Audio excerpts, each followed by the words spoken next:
Last year of November 2025, I got a call that my brother was laying on the ground and he was not breathing. I asked his sister what happened. She said, "We don't know. He fell down, he hit his head, he's not breathing right now. We're waiting for the paramedics. We'll call you back when they get here."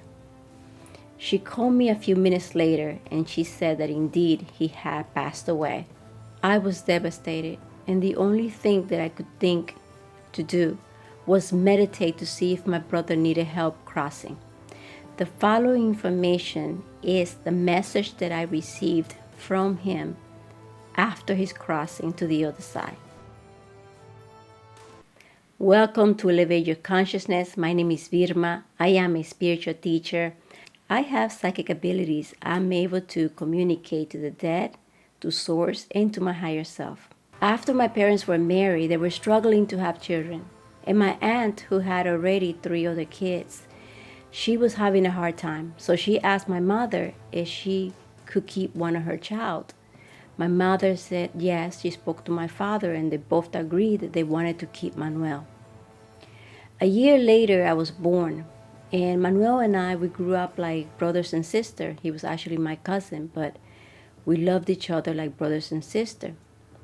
So when they told me that he had passed away, the only thing I could do was to try to meditate and try to connect with him and see if it was all right or if he needed any help crossing to the other side.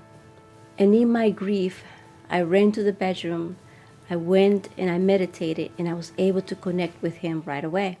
When we finally connected, I heard his voice very clear. And he said, "Tell everybody that I'm doing fine, that I'm okay, not to worry." Then he went on to say, "Please take care of your parents. Those were my parents. They raised me. They're like my parents. So your father was my father, and your mother was my mother. I am very grateful to them, and I love them. Please take care of them." He also had a message for his sister daughter to take care of his 2 little nieces, that those were like his daughter, because his own 2 daughters, they never visited him. He also said that he is very sorry to his sister for all the arguments that they had, and that he has no resentments whatsoever, because he understands that although they were not getting along, and he is very sorry for everything that went on, at the end of the day, they were brothers and sisters, and he loves her very, very much. He also spoke about his mother, how he didn't get along with his own mother because of what happened. He had a lot of resentment back then because he felt that although she had other kids and he was the oldest, he felt that she gave him away. So he carried that pain within his heart toward his own mother. And they were always arguing and they didn't get along. So he wanted to say that he was very sorry for that and for her to please forgive him for that. Then he said that he can see everything that's going on. He sees his body laying there. He sees all the people that is gathering around in the neighborhood to try to see what's going on. He can see that, and he can speak to me at the same time. So at that time, his main message was that he was okay, that he was all right, because everybody was really worried, and he was so worried about his family and his sister because he passed away right in front of his sister's house. He said he had a clogged artery and he died of a heart attack. And the thing is that his sister and him, they were arguing because his sister, he was actually living behind his mother's house. And his place was a little shack. It was like the size of a bathroom. But his sister didn't want him there because Manuel, he was addicted to drugs. She was trying to kick him out. So they were always arguing because of that. When I went to the Dominican Republic, I saw the condition that he was living in, and I helped him. We went to the hardware store and we got cement and we got the sand and we got the sink to put on top of the roof of the little place. And he was really happy. He said he was going to do that. Then when his sister found out, she gave me that kind of face like, why is this being done? She didn't want him there. She called the rest of the family because she wanted him to be kicked out of there. And I understand because he was an addict. So she felt that he was stealing everything. And you know how that is when somebody is an addict, they lie, they steal. And she wanted him just out of there. So after I got back to the state, he called me back because he wanted some help with paying somebody to do the wall for the little home. So I sent him the money, and he supposedly started on that. But what happened is that he ended up selling the cement block one by one, and he got rid of them. During our conversation, he was saying that I really showed him a lot of love for doing that for him, because I didn't have to do that, and I did that out of love, and that showed that I really loved him, and he was really grateful for that. But at the same time, he felt very ashamed because of what he did. He sold all the material right away, and he didn't do the wall like he was supposed to. But to me, I really didn't care that he didn't do the wall, because I did it out of love, like he said. I did it for him because I felt bad seeing him living under those conditions. So I wanted him to have a better place. So he said all his family and his lovely brother came to meet him when he made it to heaven. He said, you see, my brother created his own version of hell, a place where he can punish himself to the best of his imagination.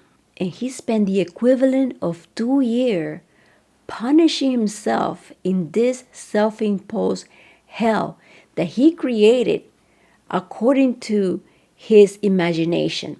So he spent 2 years, which is equivalent to a few seconds of heaven time. And then he got tired and he asked God for help, and God took him out. And that's how come he was able to meet Manuel on the other side once Manuel passed. He went back to saying that the reason he made it to heaven is because he holds no grudges or resentments, because if you have resentments or grudges, you're not able to go to heaven. So I asked Manuel, what do you see in my room right now as we're speaking? Because you can see everything from a spiritual perspective. What do you see? He said, I see a huge light. I see 3 lights behind you. You have 2 guiding angels, and attached to that is Jesus. But all 3 of them are attached to your soul through a spiritual see-through cords. And that cord then is attached to your brain. That's what I see in this room. So he went on to say that I was very protected and illuminated. And I said, Manuel, what else do you see in the room? He said, I see your aunt. She was like my aunt as well. She's always there with you by your side, and she's always protecting. So there's nobody else but your guides and Jesus, and you're very illuminated. You're very illuminated. He says, so yes, you're very protected, you're very illuminated. Like I said, you have those 3 lights, including Jesus, and that is my sister. He said, that's my sister. I'm very proud of you. He said, you have a lot of spiritual power, and you're going to do big things, a lot of things. And I'm so proud of you, and I love you. So I said to him, Manuel, I would like for you to always communicate with me. You have the door open to come whenever you want to. So please keep in touch with me spiritually. I want to hear from you. And he said that he will keep in touch, and he will pop in from time to time. So at the end, he went on to say, please tell everybody that I'm okay, that I made it to heaven, and that this happened because I didn't take care of myself. But I am okay. And tell them that I did my job, that I did what I was supposed to do here, that I was of service, and that I gave a lot of love. But I lived a life very asleep and very ignorant. And what happened here is that I started doing drug. And the reason why I did drug is because I felt a lot of pain within me. I felt abandoned by my mother. And I felt that although she had other children and I was the oldest, she gave me away. And I suffer for that. And because of that pain, that led me to try to kill my pain through drugs. And also my two daughters that I had, that they never visit me. That was another constant pain in my heart. That's what happened to me. But please tell my mother that I have no resentment or ill will toward her, that everything has been forgiven. Tell her that I don't have any resentments and that I love her, that I'm okay, and that I made it to heaven and I love all my family. That I'm a man of good, I'm a man of God and love. I have a lot of love inside. I have no resentment. And I made it to heaven. Then he said, I love you, Virma. You were my sister. And I said, I love you, Manuel. And I'll see you soon. After that meditation, when I was finished, I contacted my family and they told me that indeed he had passed away from a heart attack. I told one of my aunts that he made it to heaven. And because of her religious belief, that she believes that you're going to the other side to sleep and then that you will be judged, she didn't believe that he actually made it to heaven. And she said to me, according to what I know, thieves and liars don't make it to heaven. I also spoke to the mother, and she was telling me about how bad he would talk to her. So I went ahead and communicated again with my brother. I wanted to hear from him again. And he came through and he said, look, when we spoke before, there were a lot of people that I didn't say how much I loved them. Please tell them that I love them. Please say to my sister that I am very grateful because she, although the way that I behaved with her and how I was and all the nasty things that I said to her, I am so regretful and I want her to forgive me. But I want to say thank you because she moved quickly and she got everything together for the funeral and everything was wonderful. I can see my funeral, how great it was put together, and I'm very happy with everything. Also, I want to say that I heard the conversation that you had with my mother, and she's totally right in everything. The way that I would speak to her was terrible, and I want her to forgive me for that. I am very sorry about that. He also heard the conversation that I had with my aunt when she said that thieves and liars would not make it to heaven as far as she knew. And he said for her not to be so unwilling to believe that just because he was a liar and a thief, it doesn't mean that he deserved to be away from the love of God. That thank God that him, a thief and a liar, made it to heaven, because that means that there's help and hope for all of you. Because no one is free of sin. Everybody makes mistakes. And there's not one of you that has not stolen a piece of candy, that has not lied, that has not manipulated. So thank God that he made it to heaven, because if he did, then there's hope for you as well. He said for me to tell her. He also said that thank God that him going to heaven is not dependent on others' opinions. And I say, hold on a minute. Wait a second. You know, Manuel, that I don't like to be in conflict with anyone. And this message is a little bit, like that. It's a little bit of conflict in there. He said, well, please tell her exactly what I'm saying. This is coming from me, Virma, and this is the truth. This is the truth. I didn't deserve to be away from God because I was a liar. I was an addict. My whole life was consumed in addiction.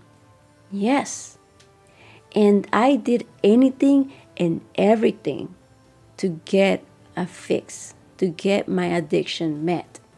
And if that meant lying or stealing, that's what I did. Because I lived my life totally asleep. But that doesn't mean that I deserve to be away from God. Please tell her this. And tell her that just because she's gone to church, it doesn't mean that all the sins that she had done in the past are all forgotten and forgiven. Because none of you are saint. And just because of that, it doesn't mean that you don't deserve to be with God, to be going to heaven. He said, I didn't deserve to be away from God for doing things when I was totally asleep, totally ignorant. Because you come here and you forget who you are, and you do many bad things. And that's part of life. You don't know who you truly are. So when you come here, you make many mistakes. Nobody's perfect. And I wasn't perfect. And thank God that me going to heaven is not dependent on your opinion. And that's what he said. So he said, please let them know that I did make it to heaven.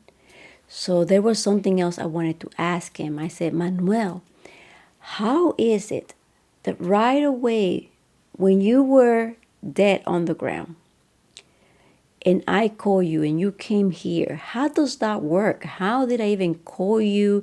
How did you get here? Please explain to me the whole process of how that works.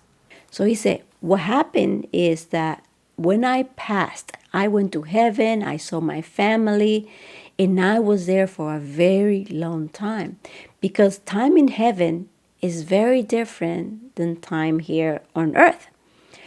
So as I went and I spent as much time as I wanted to in heaven, I saw family members from previous life, my parents from previous lives. I saw all the families from this life. I went into my house. Yes, I have a castle in heaven.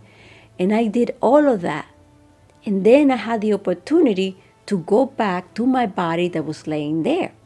As I'm standing there, looking at my body and looking at everybody that was worried, I saw your soul. Your soul said to me, Manuel, I want to speak to you. So your soul brought me to the room where you were meditating, and that's how I communicated with you. And that's how that happened. So I asked Manuel, please explain to me, how does heaven look like? He said, heaven is my home. I have a castle in heaven. So I asked Manuel, are you going to reincarnate? He said, life is too hard. I have reincarnated many, many times. And for now, I don't want to reincarnate. It was very hard being a drug addict. So I want to take my time to enjoy myself here in heaven. Heaven is my home. Heaven is where we're from. So when I got to heaven, I took my time to say hello to everybody that I was missing. So I took the time to visit with all my family members from this life, previous lives, to take the time to talk to them and enjoy them again. I was back home. Look, everything in heaven worships God. The flower, they speak to God and they sing to God. And there's a music in the air, but this music is not loud at all. It's very soft and gentle. And there's an essence in the air. And this essence is not overpowering, it's not overwhelmed, it's just perfect. And the temperature in heaven is not like in Dominican Republic hot, and it's not like where you're at, cold. It's just perfect, the perfect weather. It feels great in your body. And then the light of God fills your soul You feel it. You feel the love going through your body, to your spiritual body. Heaven is amazing. The light of God feels very loving. Nothing dies. Everything is perfect. So that's my home and that's where I want to be. So I am not ready for a reincarnation at this time. I have reincarnated many times. I had many lives with different characters, different personality. So I am not ready to go back. So I need to be home. I need to be here for a very long time because I lived my life very asleep. I lived only for drugs. Drug had a hold on me. It had a control over me. That's all I wished for. That's all I wanted. The drugs had such a control of my mind, and that's why I lied. That's why I was steal. That's why I did everything I did so I can get a hold of drugs. So no, I don't want to go back. So I say, Manuel, do you know that they took everything out of the little room? They threw it away and cleaned it up. What do you think about that? He said, you know what, Birma? None of that matters to me. I really don't care what they do with the things. They can throw them away. They can burn them. It does nothing to me, really. They can clean up. They can take everything and just throw it away in the trash. I don't really care what is done with that. Because the thing that was most important to me is my body. Hey, I'm not even taking that. I can take none of it. None of it is mine. I don't need any of it anymore, nor do I care, because I am at peace in heaven. And I say, thank you, Manuel, for communicating with me. And he said, thank you, and I love you. So I hope that you liked this conversation with my brother that passed away and that you got something from it. And if you did, please don't forget to leave your comments, your like, and share this video so other people can hear and understand what's going on the other side. Maybe that might be that somebody is grieving, and then maybe this can bring a little peace of knowing that life goes on the other side. Thank you so much for watching this video, and I will see you on the next one. Bye-bye.